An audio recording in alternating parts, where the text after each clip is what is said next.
नमस्कार, आपके साथ मैं हूं प्रतिमा दत्ता। हरियाणा न्यूज देख रहे हैं आप। चुनाव भारत का है। भारतीय जनता पार्टी ये दावा कर रही है कि 400 पार इस बार होने जा रहा है। उधर राहुल गांधी ये कह रहे हैं कि 150 से ऊपर भारतीय जनता पार्टी किसी कीमत पे जाने नहीं वाली। युद्ध ये चुनाव का है और इस युद्ध में, इस महाभारत में, इस सत्ता के संग्राम में आखिर होगा क्या? हम ग्राउंड जीरो से आम जनता के मन की बात अपने दर्शकों तक पहुंचा रहे हैं। साथ ही साथ जो इस महाभारत के युद्ध में योद्धा हैं, जो इस लड़ाई को लड़ रहे हैं योद्धा के तौर पे, तमाम पार्टियों के टिकट को थाम के ग्राउंड जीरो पर उतर के चुनावी मैदान में अपनी किस्मत आजमा रहे हैं, उनकी क्या तैयारी है, क्या डर है, क्या चुनौतियां हैं और क्या लगता है चुनाव में कितनी मजबूती। आज पंचकुला में महाभारत का ये कारवां पहुंचा है। हमारे साथ भारतीय जनता पार्टी की प्रत्याशी, पूर्व सांसद, पूर्व केंद्रीय राज्य मंत्री रतनलाल कटारिया जी की धर्मपत्नी, अंबाला लोकसभा क्षेत्र से बीजेपी उम्मीदवार बंतो कटारिया जी मौजूद हैं और साथ ही साथ पंचकुला से तमाम गणमान्य सदस्य हमारे साथ हैं और ज्ञानचंद गुप्ता जी हरियाणा विधानसभा के अध्यक्ष भी हमारे साथ मौजूद हैं। मैं सबसे पहले चाहूँगी तालियों के साथ आप सभी स्वागत कीजिए और इस सवाल जवाब की कड़ी को हम आगे बढ़ाएंगे। बंतो जी, कितनी तैयारी है? सबसे पहले चुनावी मैदान में भारतीय जनता पार्टी के कैंडिडेट उतरे, लेकिन बीजेपी के योद्धा के तौर पे आप अपने आप को कितना मजबूत देखते हैं? सबसे पहले तो मैं हरियाणा न्यूज को नमस्कार करती हूँ। और हमारी तहरी भारतीय जनता पार्टी में कार्यकर्ता चुनाव लड़ते हैं। 10 साल से कार्यकर्ता मैदान में है और हमेशा लगातार काम करते रहते हैं। हमारे कार्यकर्ता पन्ना प्रमुख तक पहुँच गए और नरेंद्र मोदी के साथ जनता है और जनता इस समय तैयार है कि अब की बार 400 पार। आप कह रहे हैं नरेंद्र मोदी जी के साथ जनता तैयार है, तो चुनाव नरेंद्र मोदी जी लड़ रहे हैं या बंतो कटारिया लड़ रही हैं? हम सब उनके साथ लड़ रहे हैं, हमारे नेता है। तो उनके नाम पर आपको लगता है जनता एक बार फिर से 400 पार देगी?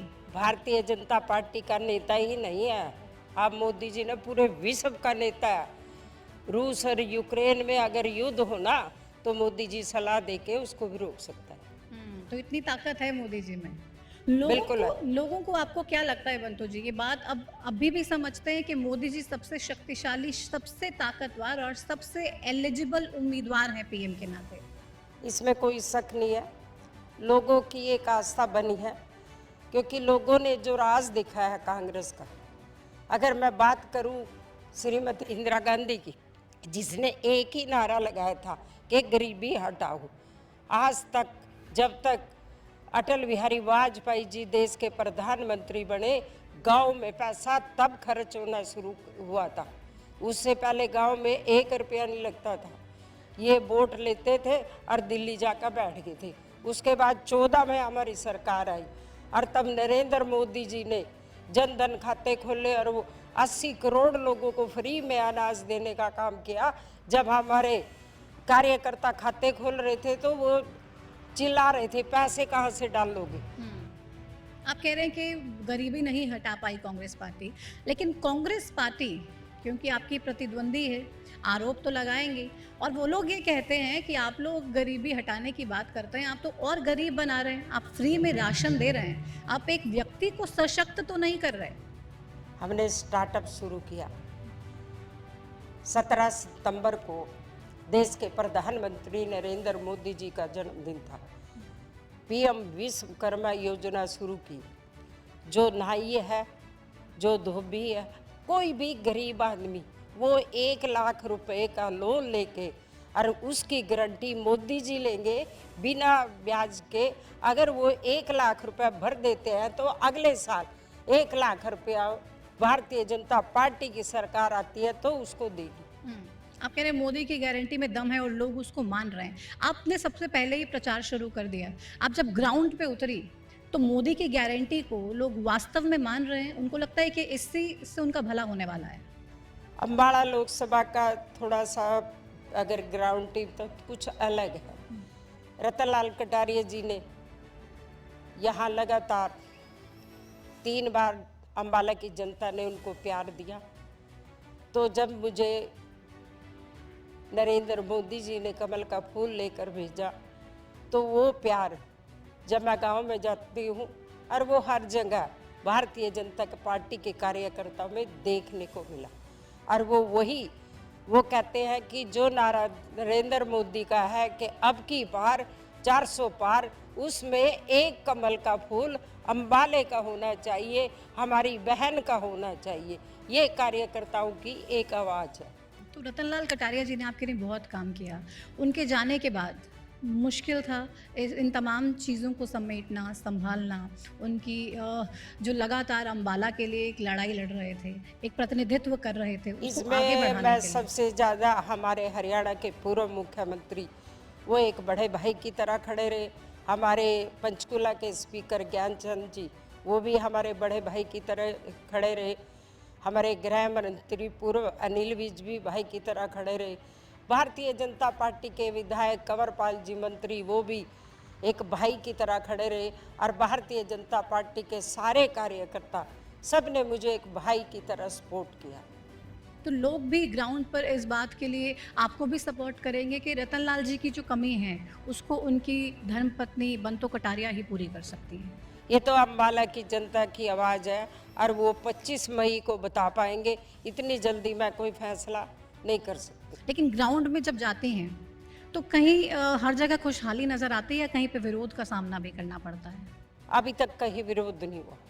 अभी हाल ही में एक कार्यक्रम में आप गए, एक वीडियो बहुत वायरल हुई जो किसान सवाल पूछ रहे थे और आपने ये भी कहा, आपने हाथ जोड़े उन तस्वीरों में दिख रहे थे। और क्या कुछ माजरा था वो विरोध नहीं था। देश के प्रधानमंत्री ने कहा कि किसान हमारे अन्नदाता हैं। जब सबने देखा विश्व में एक कोविड जैसी महामारी आई, तो उसके बाद देश के प्रधानमंत्री नरेंद्र मोदी जी ने कहा कि मेरा हिंदुस्तान का किसान ही एक ऐसा नेता था जिसने अपना तो पेट भरा और विदेश में भी भेजा अनाज और भारत का भी पेट भरा। उसके दम पर ही मैं 80 करोड़ लोगों को फ्री में अनाज दे पाया हूँ।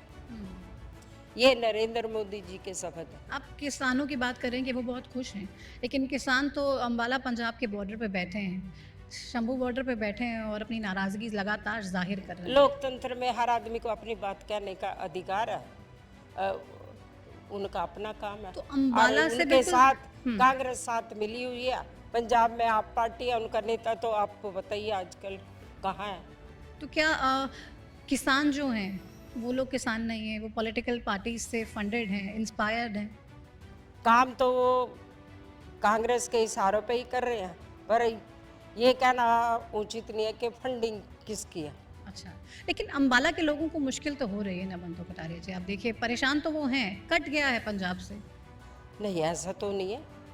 सब लोग जाते हैं सुबह से। वाया जाना पड़ता है ना, नहीं, जो नहीं, सीधे सीधा जाते रोड थे। जाता है। हम्म, आप पंचकुला से शताब्दी में बैठ कर जाओ ना दिल्ली, लेकिन अगर अगले दिन सुबह आ जाओ। लेकिन अंबाला से जाना हो, अंबाला राजपुरा, से पटियाला, जाएगी ट्रेन है। तो ट्रेन भी बीच में उन्होंने रोक दी। ट्रेनों को भी लगातार कहीं नहीं परेशानियों का रोका। सामना करना पड़ा। कहीं नहीं रुका। नहीं रुकी थी ट्रेन नहीं को भी रुकी। रोकने की कोशिश किसानों द्वारा की गई, रुकी भी गई। बहुत सी ट्रेनें प्रभावित हुई, कैंसिल हुई, डाइवर्ट हुई। इस रोड पे कोई नहीं रोकी गई। इस रोड पे नहीं हुई। तो अंबाला के व्यापारियों की मैं बात करती हूँ क्योंकि कल ही मैं एक प्रेस कॉन्फ्रेंस देख रही थी जिसमें वो अंबाला के व्यापारी ये कह रहे थे कि हमें तो बहुत प्रॉब्लम हो रही है किसानों की वजह से, हमारा काम बहुत ज़्यादा ठप हो रहा है। और क्योंकि ज़्यादा तो मार्केट के पंजाब के लोग आते हैं ज़्यादा हमारी मार्केट में बहुत सी शॉपिंग करने, ज्वेलरी की हो या कपड़े की हो, आपको मालूम ही है कितनी बड़ी मार्केट है। तो ऐसे में कट चुका है अंबाला, हमें बहुत भारी नुकसान हो रहा है। हमारी इस समस्या का समाधान कौन करेगा? पहले मुझे आप बताओ, आप क्या खरीद के लाए हो अंबाले से? मैं तो अंबाला की ही हूँ, मैं अंबाला में ही रहती हूँ, मेरा जन्म अंबाला में हुआ। अभी नौकरी गुड़गांव में कर रही हूँ, लेकिन मैं अंबाला की ही नहीं, हूँ। खरीदा क्या आज ये बताओ। आज तो हम सीधा गुड़गांव से आए, खरीदा कुछ है नहीं। लेकिन व्यापारियों की जो आवाज़ है, जो प्रॉब्लम है, समस्या है, अगर आप चुनाव लड़ रही हैं तो उनकी उम्मीदें भी तो आप ही से होंगी ना। भारत में जैसे मैंने किसानों के बारे में कहा, ऐसे ही व्यापारियों के बारे में, वो भी व्यापार करते हैं और एक दूसरे को रोजगार देते हैं और ये एक दूसरे के साथ भाई भाई का रिश्ता होता है। ऐसी कोई परेशानी मुझे तो नज़र नहीं आई। नहीं आपको नज़र आए तो हाईवे बंद होने से तो परेशानी होगी। अगर आप जीतती हैं तो कोशिश करेंगे कि दिल्ली पहुंच के कम से कम हाईवे तो खुलवा दें। हमारे हरियाणा का तो कोई बंद नहीं है। हम्म, हरियाणा के तो सारे खुले हुए हैं। तो ये बॉर्डर जो पूरा सील किया हुआ है शंभू ये बॉर्डर। उससे पूछो ना, हम्म, आप पार्टी के मुख्यमंत्री से, या जो जेल में है उससे पूछ के आओ। हाँ, लेकिन ये तो हरियाणा सरकार ने किया था ना। हरियाणा सरकार ने कहाँ किया? नहीं किया हरियाणा नहीं, सरकार। हरियाणा सरकार, हमारे मुख्यमंत्री ने एक संत है, हम्म, उन्होंने अपनी कुटिया का नाम भी संत कुटूर रखा। पूर्व उसने कभी मुख्यमंत्री या मक्खी नहीं करंट मारी, वाले? वो क्या करेगा? अब कह रहे हैं हरियाणा सरकार ने नहीं, नहीं बिल्कुल नहीं किया। किया। ठीक है, हरियाणा सरकार ने नई हाईवे बंद किए, लेकिन खोलने के लिए आप कुछ प्रयास करेंगी क्या? सबसे पहले तो 25 मई तक, अभी तो मेरा काम लोगों के सामने हाथ जोड़ने का है। हाँ, लोगों के पास जाती हूँ, हाथ जोड़ती हूँ कि जो नरेंद्र मोदी जी की उपलब्धियाँ हैं उनको बताकर आती हूँ, और वो तीसरी बारी देश के प्रधानमंत्री नरेंद्र मोदी जी को बनाए, उसके लिए 25 मई को वोट डाले। हम सब भारतीय जनता पार्टी के कार्यकर्ता अपने काम में लगे। चलो अभी तो काम है कि वोट मांगने, और वो आप अच्छे से कर रही हैं, लेकिन जीतने के बाद क्या प्राथमिकताएं आपकी हैं? आपको क्या लगता है सबसे पहला आप कौन सा काम अम्बाले करेंगी? की बेटी है, जीतने के बाद दोबारा मिलेंगे। अच्छा, उसके बाद अब आगे की मिलेंगे। प्रायोरिटीज की बाद में बात करेंगे। तो कोई तो ऐसा आपका काम होगा, सोचा होगा कि एक बार मुझे मौका मिलेगा तो ये काम मैं करवाऊंगी। देश के प्रधानमंत्री नरेंद्र मोदी जी ने कालका, पंचकुला, अंबाला, बराड़ा, जमुनानगर, ये एयरपोर्ट, वो रेलवे स्टेशन के सबका नवीनीकरण करने के लिए 1 करोड़ रुपया खर्च किया, और वो काम चल भी रहा है। तो देश के प्रधानमंत्री ने हर एक जो अंतिम व्यक्ति बैठा है और हर चीज करने का काम किया, और पहली बार जब से देश आजाद हुआ, ये कह सकती हूँ, अंबाला कैंट में रफेल आकर खड़ी हुई। तो ये तो उपलब्धि कैसे है। हुआ? अब आपको सामने जो उम्मीदवार हैं आपके, हालांकि पहले तो अकेले ही आप प्रचार कर रहे थे, कोई मैदान में था नहीं, अब तमाम उम्मीदवार भी सामने हैं। कांग्रेस के प्रत्याशी को कितना मजबूत मानते हैं आप?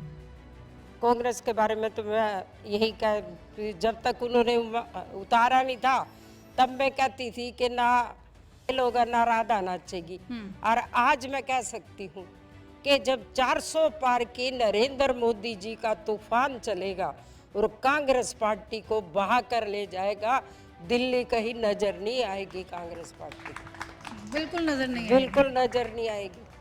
वो लोग कह रहे हैं कि बीजेपी जो सबसे ज़्यादा आरोप लगाते हैं कि परिवारवाद नहीं है हमारी पार्टी में, वही परिवारवाद को बढ़ावा दे रहे हैं। रतनलाल जी की पत्नी को टिकट उन्होंने दिया। रतनलाल की पत्नी होना ये ऊपर का भगवान की देन है, और जिस दिन रतनलाल कटारिया जी के पास शादी होकर आई थी, उसी दिन भारतीय जनता पार्टी की मीटिंग में चली थी। हमारे यहाँ लाड़वे के रहने वाले हैं, कुरुक्षेत्र डिस्ट्रिक्ट पड़ता है। पीपली में हमारे संघ के एक बहुत बड़े अधिकारी थे रामशरण जी, और उस समय हमारे संगठन मंत्री थे सूर्य कृष्ण जी, आज इस दुनिया में नहीं है। मैं भारतीय जनता पार्टी का काम 40 साल से कर रही हूँ। 40 साल से हर एक हर बारीकी एक को पदों पे जानती रही, हैं। 80 मोर्चे में रही, महामंत्री रही, मंडल अध्यक्ष रही, अभी वर्तमान में भी 4 बार प्रदेश की उपाध्यक्ष हूँ। तो मतलब सबसे ज्यादा मजबूत दावेदारी आप ही की थी। पिछली बारी नरेंद्र मोदी जी की सरकार में गेल में इंडिपेंडेंट डायरेक्टर थे। रतनलाल जी के बहुत से इंटरव्यूज मैंने भी किए थे और मुझे मौका भी मिला। ये बात भी वो बार बार अपने इंटरव्यूज में कहीं ना कहीं कहते थे ना, नौ मन तेल होगा ना राधा नाचेगी। तो ये उन्हीं से ही आपने सीखा या उनसे सुना या क्या? आखिरकार मेरे पति थे, हम्म। कुछ ना कुछ तो सीखने को मिला ही है। अपने इंटरव्यूज में ना वो गाने भी बहुत हमें सुनाते थे कभी कभी। आपको शौक है कुछ गुनगुनाने का? सरस्वती रतनलाल कटारिया जी की जीप पे बैठी थी, इसलिए उनको लिखने का भी और गाने गाने का भी और लोगों के दिल जीतने का भी बहुत बड़ा भगवान ने एक आशीर्वाद दे रखा था।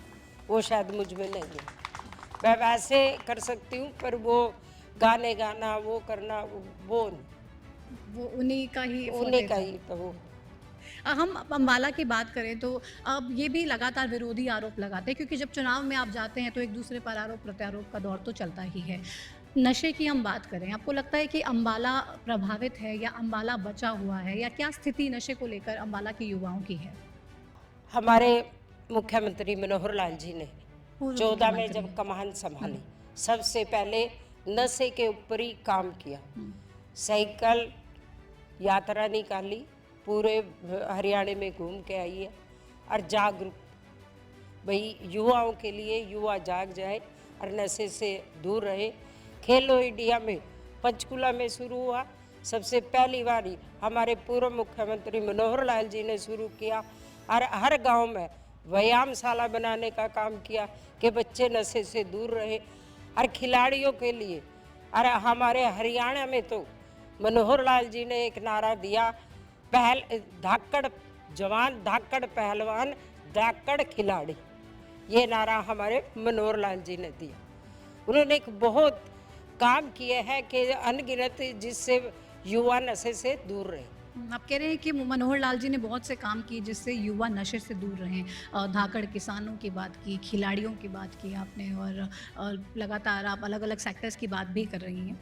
लेकिन विपक्ष ये आरोप लगा रहा है कि इस सरकार से ना किसान खुश हैं, ना जवान खुश है, ना खिलाड़ी खुश डेमोक्रेसी है, हैं। वो अपने एक काम बता दे। कांग्रेस पार्टी, उन्होंने तो 60 साल तक राज किया। रामलला को कौन लाए?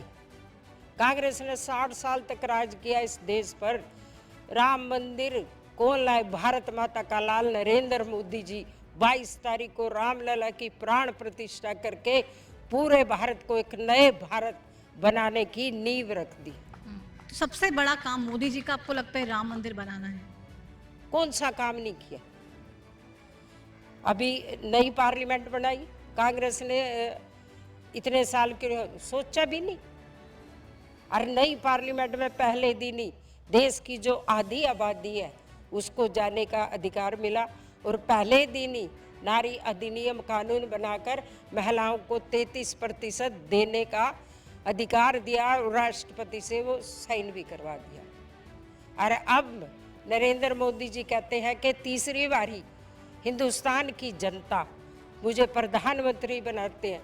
जो हमारी बेटियां, हमारी बहनें गांव में रहती हैं, सेल्फ हेल्प ग्रुप का काम करते हैं, उनको लखपति दीदी बनाने का काम देश के प्रधानमंत्री नरेंद्र मोदी जी करेंगे, जिन्होंने एक आंकड़ा दिया है 3 करोड़ दीदी को लखपति दीदी बनाना है ड्रोन के माध्यम से। तो आप मिली हैं लखपति दीदी के कार्यक्रम में भी गई होंगी? क्योंकि बोले बहुत से- पंचकुले की हमारी मोरनी की एक लड़की है जो ट्रेनिंग लेके आई है।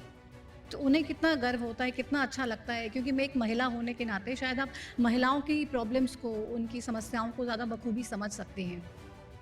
महिलाओं को अच्छा लगता है। सबसे पहले ही मैं कह सकती हूँ कि हमारी 10 साल से सरकार है। हमारे मंत्री रहे ओम प्रकाश धनखड़ जी, पढ़ी लिखी पंचायत देने का काम अगर किसी ने किया, नरेंद्र मोदी की सरकार और पूर्व हमारे मुख्यमंत्री मनोहर लाल जी की सरकार ने किया कि पंचायत पढ़ी लिखी होनी चाहिए, और महिलाओं को पंचायत में 50% आरक्षण देने का काम किया। विरोधियों की बात फिर से करूँ, क्योंकि बार बार हर आपके पॉइंट पे वो भी अपना पॉइंट रखते हैं और विरोध करते हैं। पढ़ी लिखी पंचायत दी, कह रहे हैं कि ठीक है, नाम के लिए महिला को भले ही आगे कर दिया, और पढ़ी लिखी भी हूँ, लेकिन उसके बावजूद पीछे से पति चलाते हैं। ऐसा नहीं है।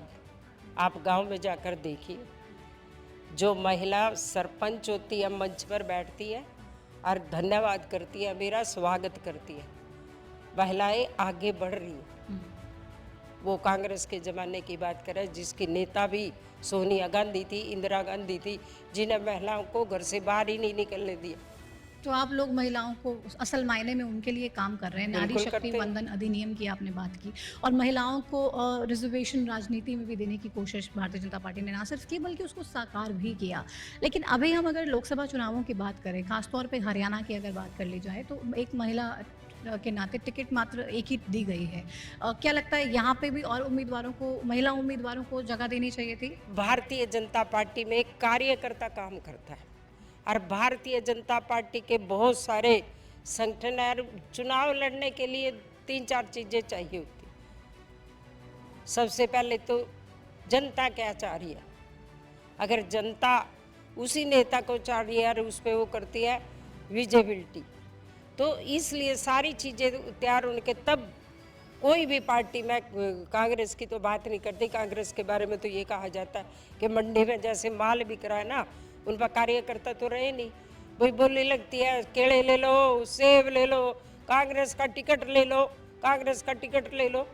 तो भारतीय जनता पार्टी तो कार्यकर्ता को काम देती है। जो कार्यकर्ता लगातार काम करते हैं और जो सक्षम है उसी को भारतीय जनता आप कह पार्टी रहे हो कांग्रेस में सेल लगती है और कहते हैं टिकट ले लो टिकट ले लो। हाँ। वो कह रहे हैं हमने तो पूरी सोच समझ के पूरी रणनीति के तहत तमाम डिस्कशंस के बाद तमाम सर्वे की रिपोर्ट के बाद बहुत सोच समझ के टिकट दी है और ये हमारे जो उम्मीदवार हैं भारतीय जनता पार्टी को 5 से 6 सीटें ऐसी हैं कि हरा देंगे। कांग्रेस के बारे में मैं कहना चाहूँगी, कहीं का पत्थर कहीं का रोड़ा, भानुमती ने कुनबा जोड़ा। अरे वो कुनबे को नरेंद्र मोदी जी की जब 4 जून को रिजल्ट आएगा, तीसरी बारी देश के प्रधानमंत्री बनेंगे, अब की बार 400 पार वो सब बहा ले जाएगा। आप कह रहे हैं बहा के ले जाएंगे, उन्होंने कुनबा जोड़ दिया। वो कह रहे हैं कि सारा तो हमारा ही कुनबा लेके चले गए। बीजेपी वाले उधार के कैंडिडेट्स हैं उनके पास, कौन सा उधार का? सारे कैंडिडेट्स उनके हैं। वो कह रहे हैं राव इंद्रजीत सिंह पहले हमारी पार्टी के थे, अब आपकी पार्टी में चले गए। आप धर्मवीर सिंह की बात कर लीजिए, वो कह रहे हैं हमारी पार्टी में थे, उनकी पार्टी धर्मवीर में जी चले- 2 बारी सांसद रहे। उससे पहले तो कांग्रेस में ही थे ना, अभी लाइक तमाम नेता आपकी पार्टी में आ डेमोक्रेसी है गए। ये। तो ये नहीं होगा कांग्रेस कि ने भागे क्यों होंगे। कांग्रेस ने तंग किया होगा तभी छोड़ के आए, पीड़ा दी होंगी समझ कर। तो चौधरी वीरेंद्र सिंह को कांग्रेस ने तंग किया था, बीजेपी में आया, बीजेपी में तंग होके वापस चले गए क्या? वो तो उनका अपना निजी अधिकार है। लेकिन आप कह रहे हैं कांग्रेस में तंग थे इसलिए तभी बीजेपी आए। में आए, अब बेचारे बीजेपी से भी चले गए। वो उनका निजी मामला है, आप उस मैं पर उसमें कमेंट कोई नहीं करना कमेंट नहीं चाहेंगे। करूँगी। ठीक है। हम अम्बाला की एक और समस्या है जो हम लगातार न्यूज़ में भी देखते हैं, कबूतरबाजी की बहुत बड़ी समस्या है। वो कह रहे हैं युवाओं को विदेश भेज दिया जाता है गलत तरीके से और वहाँ पे बहुत सारी परेशानियाँ होती हैं। आपके संज्ञान में इस तरीके के कुछ मामले आते हैं? नहीं, ऐसी कोई बात नहीं है। तो हमारे मुख्यमंत्री मनोहर लाल जी ने और हमारे देश के प्रधानमंत्री ने स्किल इंडिया करके तो एक वो चलाया था जब अपने रूडी जी मंत्री थे केंद्र के भारत सरकार में, तो वो आगे यहाँ भी बढ़ा, हरियाणा में भी स्किल देते हैं। स्किल के लिए हमारे पूर्व मुख्यमंत्री मनोहर लाल जी ने कहा अगर स्किल करके कोई बाहर जाता है और हरियाणा सरकार उसकी गारंटी लेती है। ऐसा नहीं है कि एक यहाँ से वहाँ चला गया उसकी सुधि नहीं ली। भारतीय जनता पार्टी के मुख्यमंत्री हमारे ज्ञानचंद गुप्ता सब गारंटी लेता है, जो व्यक्ति यहाँ से जाता है उसके वहाँ रहने की, खाने की और उसकी तमाम चीज़ों की गारंटी होती है, बिल्कुल कोई लेता है। परेशानी नहीं है। लेकिन अगर इस तरीके की कोई परेशानियाँ आपके संज्ञान में आएंगी तो एक्शन लेंगी? नहीं, मेरे आज तक नहीं है। आज तक आपके संज्ञान में नहीं आई। ठीक है। आपके जो पार्टी के नेता हैं, आप देखिए क्योंकि हम खासतौर पे अम्बाला लोकसभा की बात कर लें तो ज़्यादातर विधानसभाओं में बीजेपी के ही विधायक हैं। कितनी मजबूती उस लिहाज से भी आपको मिल रही है? मैं तो ये कह सकती हूँ कि जब से हरियाणा बना है या जब से देश आज़ाद हुआ है, पहली बार अम्बाला को एक साधारण कार्यकर्ता, मिर्ज़ापुर का रहने वाला, भारतीय जनता पार्टी में काम करते करते आज हरियाणा प्रदेश के अध्यक्ष भी है, हरियाणा प्रदेश के मुख्यमंत्री भी है और भारतीय जनता पार्टी में ही हो सकता है। ये पहली बारी अम्बाला को सौगात मिली है। स्पीकर यहाँ है, सीएम यहाँ है, 2 मंत्री यहाँ हैं। एक तो बहुत सीनियर नेता कह रहे हैं नाराज भी चल रहे हैं, अनिल विज साहब। आप किसकी बात कर रही है तो नहीं मैं अनिल बता विज सकती, साहब। पर अनिल विज जी मेरे बड़े भाई है। मैं उनको 5-6 बार मिलने गए, उन्होंने सिर पे हाथ रखा। मैंने कहा आप मेरे बड़े भाई हो, कटारिया जी के जाने के बाद मुझे आपका आशीर्वाद का। उसने हर जगह, आपने देखा भी होगा, हर अपनी डिबेट में कहा, जब मैं जाती हूँ कहा भाई पहले बंतों का नाम लो, जब बंतो जीतेगी तो तब जीतेगी। वो हमारे परिवार का सदस्य है। तो बहुत सी जो चीज़ें चल रही हैं, नाराज़गी जाहिर कर रहे हैं, कभी बैठ के गाना गुनगुनाते हैं, अनदेखी की बात करते हैं, नाराज़गी की बात करते हैं। नहीं, अनिल विज जी नाराज नहीं है। नहीं है। वो उनकी ना अपनी एक दोती है भाई की लड़की, तो उसको लेकर हंसना गुनगुनाना कोई मना है क्या? वो बैठ के गाते हैं, जाते हैं। हम भी घर जाके, मेरे पास भी पोता है, पोती है, दोता है, सबको लेके बेड पे अपना गुनगुनाते।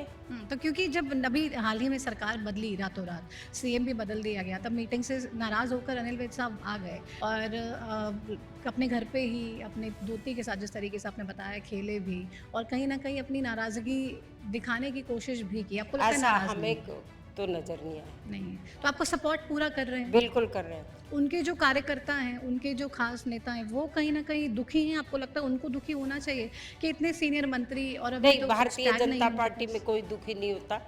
भारतीय जनता पार्टी के एक संगठन नीचे से ऊपर की ओर चलता है।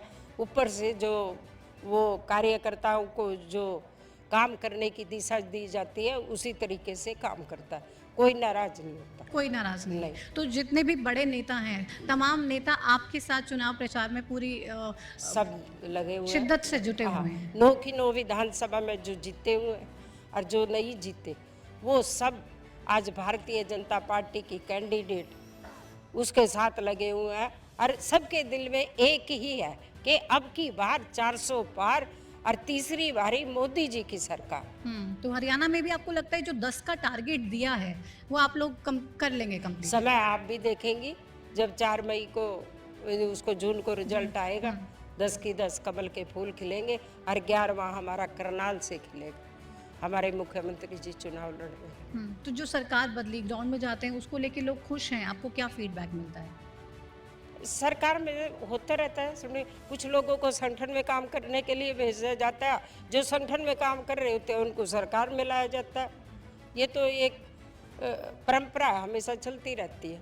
तो आप अपने प्रचार के कार्यक्रमों के तहत अब तक कितना एरिया अम्बाला का कवर कर चुकी हैं? मैं अपनी 9 की 9 विधानसभा में 3 बार जा चुकी। तो 3 बार जाले है। सबसे पहले हमने जिले की बैठकें की, उसके बाद मंडलों की ली, फिर हम शक्ति केंद्र पर गए, फिर उसके बाद हमने अब गांव शुरू किया। लगभग 350 गांव मैंने कवर कर दी। तो युवा और बहुत शहर में अलग से। अच्छा, युवा बहुत ज़्यादा महत्वपूर्ण भूमिका निभाते हैं किसी भी चुनाव में, और आप देखिए युवाओं की तादाद भी लगातार बढ़ रही है। युवाओं को रिझाने के लिए, उनको मनाने के लिए या बीजेपी की तरफ झुकाव देने के लिए कोई स्पेशल स्ट्रैटेजी भी आप लोग अपना रहे हैं? आप यहाँ थोड़ा मैं डिफेंड करूँगी, युवा को रुझाना नहीं होता, युवा को एक दिशा देनी होती है जो नरेंद्र मोदी जी दे रहे हैं। स्टार्टअप इंडिया शुरू करके, फिट इंडिया शुरू करके, ये दिशा नरेंद्र मोदी जी ने युवाओं को दी है। आपने देखा एक बहुत बड़ा प्रोग्राम हुआ था दिल्ली में जिसमें नरेंद्र मोदी जी, बच्चे टेंशन लेके आ रहे थे, हर बच्चे ने बात करी, खुल के नरेंद्र मोदी जी ने युवाओं से बात करी और खुल के उनके मन की बात सुनी और उनको सुझाव दी। तो मतलब युवाओं को भी वो तमाम चीज़ें पसंद आ रही हैं। आपको सबसे ज़्यादा उम्मीदें किससे हैं? महिलाओं से? क्योंकि मैं ग्राउंड ज़ीरो भी मैंने किया, बहुत से आम लोगों से बात की। मैंने आपके नाम के बारे में पूछा तो उनको मालूम नहीं था, लेकिन उन्होंने कहा कि हम कमल के फूल के आगे अपना वोट देंगे। साथ ही साथ महिला उम्मीदवार हैं तो हम और आगे बढ़ चढ़ कर वोट देंगे, क्योंकि हम भी चाहते हैं कि महिला उम्मीदवार को मौका दिया है तो हम उनको जिता के पहुँचाएँ लोकसभा में। देखिए, जो हमारी पार्टी है भारतीय जनता पार्टी, वो एक ऐसी पार्टी है जिसमें कहा जाता है जात पात पूछे ना कोई, जो भारतीय जनता पार्टी का काम करे वो लगातार करते ही जाए। क्योंकि यहाँ नाम की इतनी होनी, कटारिया जी थे इसलिए मुझे मिसिज कटारिया के नाम से सब जानते हैं, क्योंकि बनतों को भी जरूरत ही नहीं पड़ी लेने की। मेरे घर वालों को और मेरे ससुराल वालों को ही पड़ी, वो लेते हैं। अच्छा, आप एक महिला हैं, एक महिलाओं से रिलेटेड ही सवाल है, क्योंकि चुनाव में बहुत बड़ा मुद्दा ये बन गया है। बीजेपी लगातार ये कह रही है कि अगर कांग्रेस जीतती है तो महिलाओं के मंगलसूत्र को छीन के दूसरे एक पर्टिकुलर सोसाइटी को बांट देगी। आपको लगता है कि ऐसा संभव है? आपने बहुत अच्छा सवाल पूछा। मैं आपको बताना चाहूँगी, जब अटल बिहारी वाजपेयी जी स्वर्गीय देश के प्रधानमंत्री बने थे, उससे पहले कांग्रेस की सरकार थी। हमारा सारा सोना फौरन में गिरवी रखा था। रतनलाल कटारिया जी जब इंग्लैंड गए, कहाँ से आए हो? भीख मांगने आए हो क्या, या पैसे लेने आए होंगे, या अनाज लेने आए होंगे? अब देश का प्रधानमंत्री अगर लोगों को जागरूक कर रहा है, भाई कांग्रेस आएगी तो आपका सारा सोना बाहर गिरवी रख देगी। रख देगी, आपको भी लगता है? रखा था। अभी ये तो आप फिर दिल्ली से? जाकर देख लो, रखा था। अटल बिहारी वाजपेयी जी वापिस लेके आए। तो अभी फिर से वो दोबारा होगा? कारगिल का युद्ध शुरू हुआ था, अमेरिका के राष्ट्रपति का फोन आया था, उन्होंने कहा वाजपेयी जी युद्ध बंद कर दो, और नहीं हम आपका सारा जो सहायता हम देते हैं रोक देंगे। तो भारत माता के लाल स्वर्गीय अटल बिहारी वाजपेयी जी ने कहा था कि एक और नहीं दूसरा भी विस्फोट कर दिया था, युद्ध बंद नहीं किया था। उसने कहा था मेरे कारगिल में जो नौजवान लड़ रहे हैं उनकी सहायता करना मेरा काम है। तो ये खतरा है देश के लोगों के लिए, कांग्रेस से सावधान रहना पड़ेगा, आप कह रहे हैं। कांग्रेस कहाँ है? कांग्रेस बाप बेटा बहन। कौन से बाप बेटे की बात कर रही हैं? हरियाणा वाले? आप जो सोच लो। नहीं, लोगों ये को तो आप पता क्यों होना बात है? चाहिए। हरियाणा वाले बापू बेटे की बात कर रही हैं आप? आपने जो सोचना सोच लो, हमने जो कहना वो कह दिया। तो आप लोग, आप कह रहे हैं चलो ठीक है, आपने जो सोचना है सोच लें। आपको भी जो सोचना हो मैडम के बयान से अपना आकलन करना हो वो कर लीजिएगा। लेकिन हिंदू मुस्लिम की लड़ाई कराने के लिए, के बीच में क्लैशेस डलवाने के लिए भारतीय जनता इसी तरीके की राजनीति करती है। ये सबसे बड़ा आरोप भी आप लोगों पर लगता है। कौन कहता है? देश के प्रधानमंत्री ने धारा जो ट्रिपल तलाक की बात थी, मुस्लिम महिलाओं को एक आज़ादी देने का काम किया। और उनको अब हम जब गांव में जाते हैं, मेरे जगाधरी हल्के में छछरौली पुरानी है, उसमें काफ़ी मुसलमान लड़कियां खुश हैं। और जब भाइयों से मिलते हैं उनको कहते हैं कि भाई वो मानते हैं कि ठीक किया नरेंद्र मोदी जी ने मुस्लिम भाई। तो करे ये कईयों से तो कई लड़कियां तलाक लेके उनके घर में आके बैठी थी, जिनका समझौता हमारे कंवरपाल जी ने कराया। तो अब वो कहते हैं नरेंद्र मोदी जी ने ठीक किया है। तो ये क्या आरोप करें? निराधार है। नहीं, निराधार। आप चुनावों को लेकर, चुनावों के नतीजों को लेकर पूरे तरीके से कॉन्फिडेंट हैं कि विजय भारतीय जनता पार्टी की ही होगी? भारतीय जनता पार्टी जनता पे विश्वास करती है और जो 10 साल से काम किए हैं अपने काम पर विश्वास करती है। इसलिए भारतीय जनता पार्टी हमारे देश के नेता नरेंद्र मोदी जी जनता के बीच में जा रहे हैं, अपने काम बता रहे हैं और जनता से अपील कर रहे हैं कि जनता को तीसरी बारी मुझे देश का प्रधानमंत्री बनाओ। जो बचे हुए काम है, और देश के प्रधानमंत्री ने एक संकल्प लिया है 2047 तक इस भारत को विकसित राष्ट्र बनाने, तो उसके लिए वोट मांग रहे हैं हम सब। अब मोदी जी के कामों की लगातार बात कर रही हैं। अगर ग्राउंड पे जाएं और लोग बोलें कि ठीक है मोदी जी ने तो अपना काम किया, रतनलाल कटारिया जी भी सांसद थे, उन्होंने क्या कुछ काम किए उसका ब्यौरा भी लेकर लोगों को जाकर बताते हैं कि ये तमाम जो चीज़ें थी ये हमने की। पंचकूले में ही निफ्ट आई है, जब कटारिया जी सांसद थे, मंत्री थे, और यहाँ हमारे पीयूष गोयल जी उसकी ओपनिंग करने आए थे।